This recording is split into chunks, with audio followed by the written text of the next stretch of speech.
મહિષાસુર નામનો એક અતિ બળવાન અસુર પોતાની શક્તિ અને સેનાના જોરે આખી ધરતી પર ત્રાસ ફેલાવવા લાગ્યો.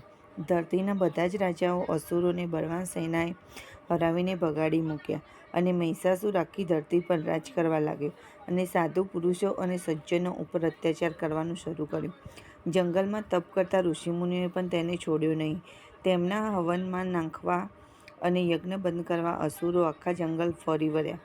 આ ત્રાસથી કંટાળી જૈમિની ઋષિએ મહિષાસુર સામે જઈ કહ્યું કે હે અસુરરાજ, અમને ઋષિઓને પજવીને તને શું મળવાનું છે? ત્યારે શક્તિ જ બતાવી હોય તો તારા પૂર્વજ એવા મધુકૈટભ અને ભસ્માસુરને મારવાની ભવાની આદ્યશક્તિની સામે લડજા. જૈમિની ઋષિનું આવું વચન સાંભળી મહિષાસુર વિચારમાં પડી ગયો. તેને પોતાનું અતિ બળવાન અસુર સેનાપતિને બોલાવી આદ્યશક્તિ સામે લડવા જવાની વાત કહી. સેનાપતિઓનું મંતવ્ય જાણવા માંગ્યું. સઘળા મંત્રીઓ અને સેનાપતિઓએ કહ્યું કે આજે જે નક્કી કરો તે અમને સૌને મંજૂર છે. પછી મહિષાસુર પોતાના ગુરુ શુક્રાચાર્ય પાસે જઈ આદ્યશક્તિ સામે લડવાની પોતાની ઈચ્છા દર્શાવી. શુક્રાચાર્યએ કહ્યું કે અસુરરાજ, આદ્યશક્તિ સામે લડવું એ રમતની વાત નથી. જો તારે શક્તિ સામે લડવું હોય તો ભારે તપ કરી બ્રહ્માજીને પ્રસન્ન કરી તેમની પાસે વરદાન માંગજે કે મારું કડી મૃત્યુ ન થાય.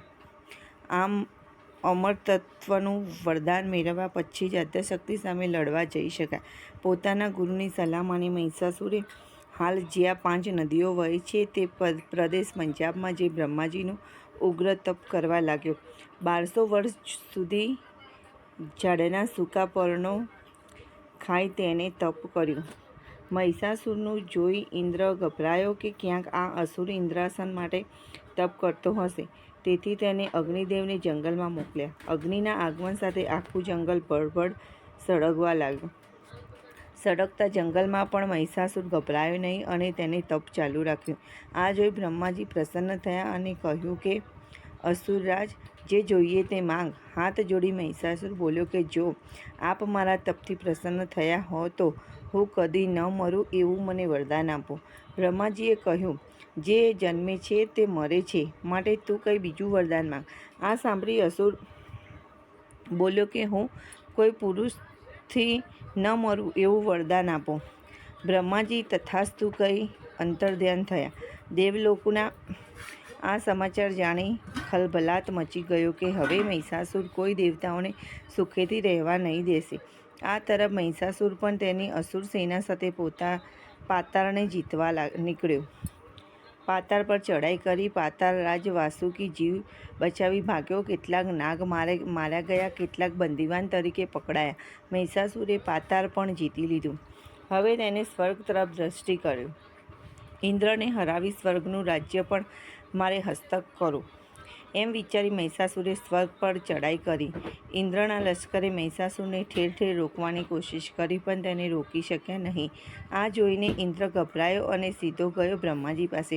ઇન્દ્ર બ્રહ્માજીને પગે લાગી વિનંતી કરવા લાગ્યો કે મને બચાવો, સ્વર્ગને બચાવો. બ્રહ્માજીએ કહ્યું, મારું કામ નહીં, ચાલો શંકર પાસે. બંને શંકર પાસે ગયા. ઇન્દ્ર અને બ્રહ્માજીની વાત સાંભળી મહાદેવ પણ વિચારમાં પડી ગયા કે અસુરને રોકવો કઈ રીતે. તેઓ બ્રહ્માજી અને ઇન્દ્ર સાથે ક્ષીરસાગરમાં શેષશૈયા પર પડેલા ભગવાન વિષ્ણુ પાસે જઈ વંદન કરી કહેવા લાગ્યા, આ મુસીબતનો શો ઉપાય છે? ભગવાન વિષ્ણુ બોલ્યા કે મહિષાસુર બળવાન છે અને બ્રહ્માનું વરદાન પણ તેને મળ્યું છે, માટે આપણે કોઈ તેની સામે ટકી શકીએ નહીં. મહિષાસુરનો નાશ ફક્ત આદ્યશક્તિ ભવાની માતા જ કરી શકે છે. માટે આપણે સૌ દેવતાઓને આદ્યશક્તિને પ્રસન્ન કરીએ. બ્રહ્માજી, વિષ્ણુ, મહેશ, ઇન્દ્ર અને બધા જ દેવતાઓ આદ્યશક્તિની સ્તુતિ કરવા લાગ્યા. સ્તુતિ સાંભળી ભવાની ઉપસ્થિત થયા અને પ્રસન્ન થઈ કહેવા લાગ્યા કે હે દેવતાઓ, ગભરાશો નહીં. મહિષાસુરે પોતાનું જ મોત વરદાનમાં માંગ્યું છે. હું તેને રણમાં રોડી ત્રણેય લોકને એના ત્રાસથી મુક્ત કરીશ. માતાજીનું આવું વચન સાંભળી દેવતાઓ ફરીને માની સ્તુતિ પુષ્પની વૃષ્ટિ કરવા લાગ્યા. પછી માતાજી અંતર્ધ્યાન થયા. માતાજીનું પૃથ્વી પર પ્રાગટ્ય થયું. અષ્ટ હાથ, માથા પર જગારા મારતો મુગુટ, આઠેય હાથમાં આયુધ્યો, સૂર્યની જેમ જગારા મારતું માતાજીનું ત્રિશૂળ, સિંહ પર સવાર થઈ માતા મહિષાસુરના નવા વસાવેલા શહેર મહીસુર, આજનું મૈસૂર તરફ રવાના થયા. મહિષાસુરના 2 મહાન બળોને સેનાપતિઓને ચંડ તથા મુંડને માતાજીને આવતા જોયા. પૂર્ણિમાના ચંદ્ર સમૂહ મુખ, કમર સુધીનો કાળો ભમ્મર ચોટલો, સુવર્ણના આભૂષણો તથા આયુધો, બંને અસુરો માતાજીના મોહક રૂપ જોઈ અંજાઈ ગયા અને જઈને મહિષાસુરને જાણ કરી કે અતિ સ્વરૂપવાન એક સ્ત્રી આપણા રાજ્યમાં આવી છે. નક્કી તે સુંદરી કુંવારી છે. કદાચ તે પતિની શોધમાં અહીં આવી હોય.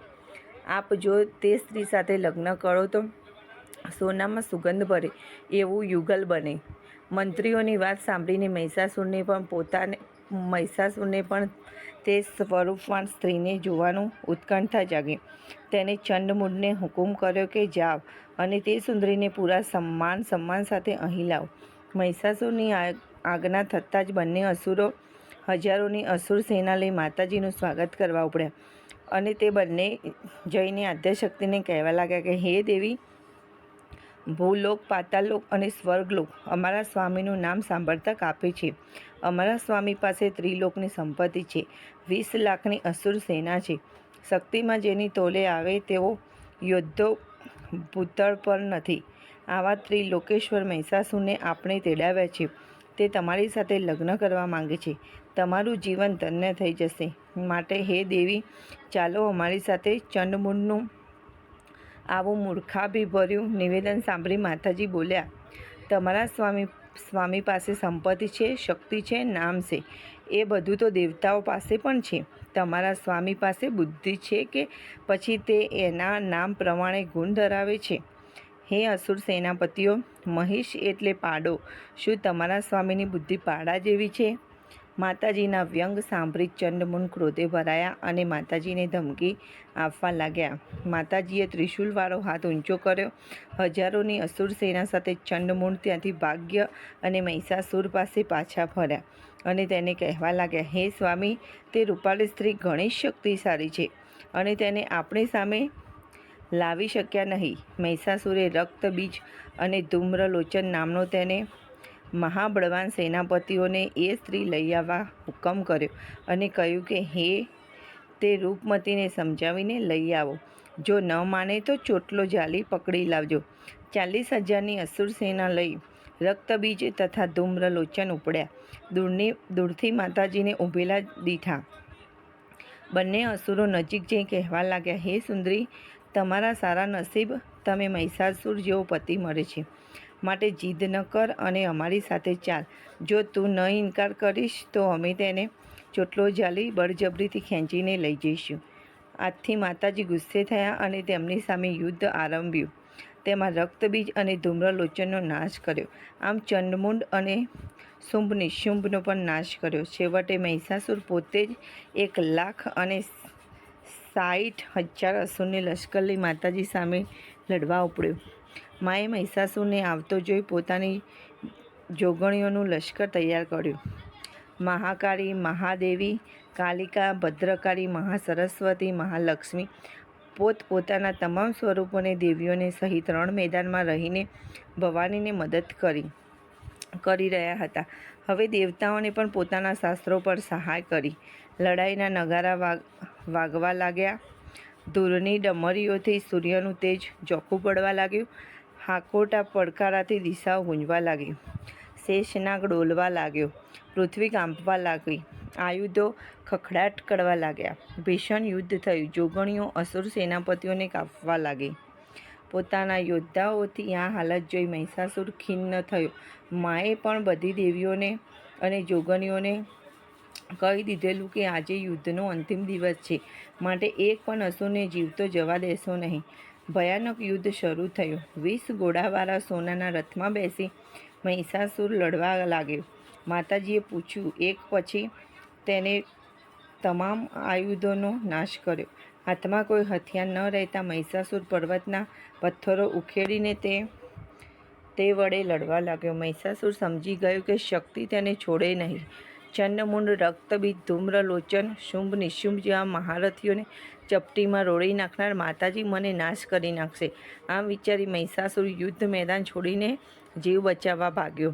લોહીની નદીઓ ઓળંગતા કાળા પહાડ જેવા મહિષાસુર પાડાનું રૂપ લઈ ધૂળની રમણીઓને દેખવા તેમ ભાગવા લાગ્યો. માતાજી પવનવેગી રથમાં સવાર થઈ મહિષાસુરની પાછળ પડ્યા. આગળ મહિષાસુર અને પાછળ માતાજી. માને નજીક પહોંચતા જોઈ મહિષાસુર એક ભેંસના ટોળામાં પાડો બનીને સંતાઈ ગયો. માર કરતા માતાજી ત્યાં પહોંચ્યા. જઈને ગોવાળીઓને પૂછ્યું. ગોવાળે તેને ઈશારાથી પાડો બનેલા મહિષાસુરને બતાવી દીધો. મહિષાસુર ત્યાંથી ભાગ્યો. મોટા પહાડે રમઘોળતો લાગ જોઈ કુકડાનું રૂપ લીધું, પણ ભવાનીની નજરમાંથી તે બચી શક્યો નહીં. ઓળખાઈ જતાં તે ત્યાંથી પણ ભાગ્યો અને એક ગાયના પેટમાં સંતાઈ ગયો. મા ભવાની વિચારવા લાગ્યા કે ગાયના પેટમાં મહિષાસુરને મારવા જાઉં તો આ ગાય મરી જાય.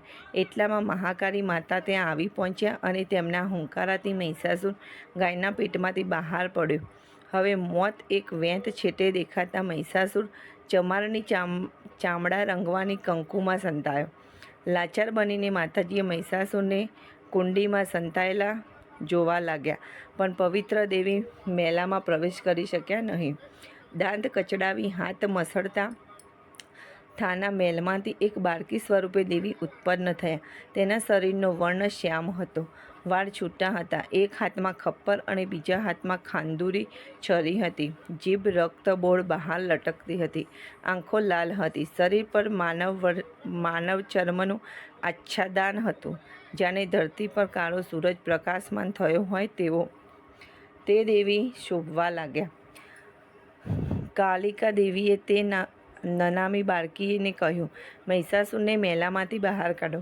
મહાકાળીના હુકમથી નનામી દેવીએ મેલામાં પ્રવેશ કર્યો અને મહિષાસુરને ગરદન પકડીને બહાર કાઢ્યો. ફરી તે યુદ્ધ કરવા લાગ્યો અને માતાજી અને મહિષાસુરના આયુધો ટકરાવવા લાગ્યા. માતાજી બળપૂર્વક મહિષાસુર સામે લડવા લાગ્યા. તલવારના ઘાથી અસુરરાજના શરીરમાંથી લોહીની ફુવારા છૂટવા લાગ્યા. આ લોહી ધરતી પર પડતા જ મહિષાસુર જેવા ભયાનક અસુરો ઉત્પન્ન થઈ મા સામે લડવા લાગ્યા. ભવાની માતાએ આ જોઈ મેલડી માને હુકમ કર્યો કે મહિષાસુરનું રક્ત ધરતી પર પડવા ન દો. મેલડી માતા પોતાના ખપ્પરથી અસુરની રક્ત પીવા લાગ્યા અને એક એક ટીમ્પામાંથી એક અસુર બનતા અટકી ગયા. માતાજીને જમણો હાથ ઊંચો કર્યો અને સૂર્યનું તેજ જેવું ત્રિશૂલ મહિષાસુરની ગરદન પર પડ્યું અને માથું ધડ પરથી અલગ થઈ ગયું. આ જોઈ દેવીઓ અને જોગણીઓ ભવાની માતાજીની સ્તુતિ કરવા લાગ્યા.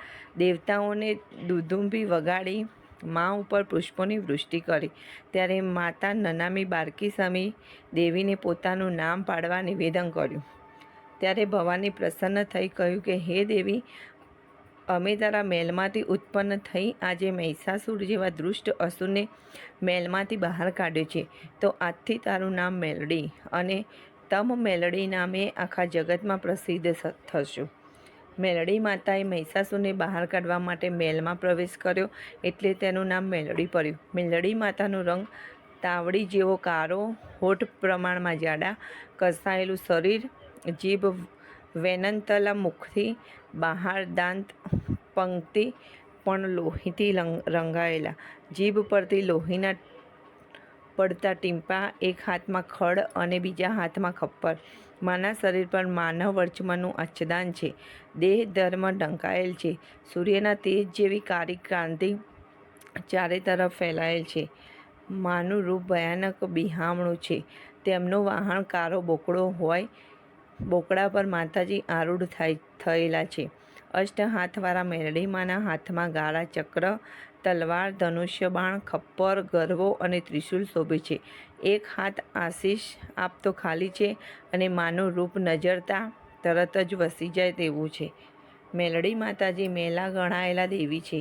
આજથી મેલી વિદ્યાના સાધકો મસાણી મેલડીને ભજી સિદ્ધિઓ મેળવે છે. માતાજી ખૂબ જ દયાસાગર છે. માનવીએ જે ભાવથી ભજે તેવું ફળ તેને આપે છે. યુદ્ધમાં મેલડી માના સ્મરણથી માની સહાયની ચોક્કસ જીતાય છે. મા દરેક કાર્યક્રમમાં ભક્તોને સહાય કરે છે. કોર્ટ કચેરીના કામમાં માતાજી ભક્તોને ઘણી જ સહાય કરે છે. મેલડી માના સ્મરણથી જજ સાહેબના ચુકાદા બદલી ગયા અનેક દાખલાઓ મોજૂદ છે. તે ગામની ફરતા કોટ બાંધવામાં આવે છે. ત્યાં દરવાજા પાસે એક તરફ કાળા ભૈરવ અને એક તરફ મેરડી માની સ્થાપના કરવામાં આવે છે. કાળ ભૈરવ અને મેરડી માતા ગામનું રક્ષણ કરે છે. આને મેરડી માની ચોકી મૂકી કહેવાય છે. વાસના નાકે ફળિયામાં કે ઘરમાં માની સ્થાપના કરવામાં આવે છે. નાની દેરીમાં માની છબી પધરાવી અથવા નારિયેળમાં માનું સ્થાપન કરવામાં આવે છે. મા મેલી વિદ્યાથી ચોર લૂંટેરાની ભક્તોનું રક્ષણ કરે છે. ખેતરના શેઢે ક્ષેત્રપાળ તરીકે પણ માનું સ્થાપન અનેક જગ્યાએ થયેલ છે. ભાવનગર જિલ્લાના ઘોઘા તાલુકા ગામ કોડિયાકમાં જ્યાં નકલંગ મહાદેવનો મોટો મેળો ભરાય છે, તે ગામમાં વાણંદનું ખેતર નામનું ખેતર છે. એ ખેતરના શેઢે મેલડી માતાજીની નાનકડી દેરી છે. એક નારિયેળીમાં માનું સ્થાપન થયેલ છે. આ ખેતરમાંથી તૈયાર પાક હોય ચોરી શકતું નથી. ઢોર ઢાંખર પણ ખેતરમાં જઈ શકતું નુકસાન કરી શકતું નથી. ઢોર ખાવા જાય તો તેના મોઢા ઉપર લાકડી પડી જ હોય એવો અવાજ દૂરથી સંભળાય છે અને ઢોર ભાગે છે. ફરી એ તરફ ડોકાતું નથી. મહિષાસુરનો નાશ કરી યાદ્યશક્તિ હિમાચલમાં થાક ઉતરવા બેઠા પછી રાજસ્થાન તરફ પ્રયાણ કર્યું. મહાકાલી પાવાગઢ ગયા. બહુચરાજી પણ બેચરાજી પાછા ફર્યા. ખોડિયાર રાજપરા તરફ રવાના થયા. આઈ વરુડી તરફ જવા ઉપડ્યા. ચામુંડા માતા ચોટીલા ગયા. સૌ જોગણીઓ પણ પોતપોતાના સ્થાનક તરફ પાછા ફરવા લાગ્યા. એ સમયે મેરડી માતા ચારે તરફ નજર કરતા રણ મેદાનમાં ઊભા રહ્યા. આ જોઈ અંબાજી મેરડી માને રોકવાનું કારણ પૂછ્યું. મા ધીર ગંભીર અવાજથી બોલ્યા, હે મા, હું મહાકાળીનો અવતાર છું, પણ મહાલક્ષ્મી યોગમાયાના મહેલમાંથી ઉત્પન્ન થઈ છું. તેથી હું મહાલક્ષ્મી પણ છું. ચામુંડા માતાજીને મહિષાસુરને મારવા માટે મારી જરૂર પડી, તેથી હું ઉત્પન્ન થઈ છું. તેથી હું મહાસરસ્વતી પણ છું. તો હવે હું ક્યાં જાઉં અને કઈ દેવીના શરીરમાં જઈ સમાઉં તે મારી સમજણમાં આવતું નથી. આ સાંભળી ભવાની યાદ્યશક્તિ આરાસુરવાળા શ્રી અંબાજી બોલ્યા કે હે મેરડી, તારે કોઈનામાં સમાવાની જરૂર નથી. પૃથ્વીલોક પર ભક્તો ઉદ્ધાર કરવા માટે મેલડીમાં તમે ગુજરાત જાઓ.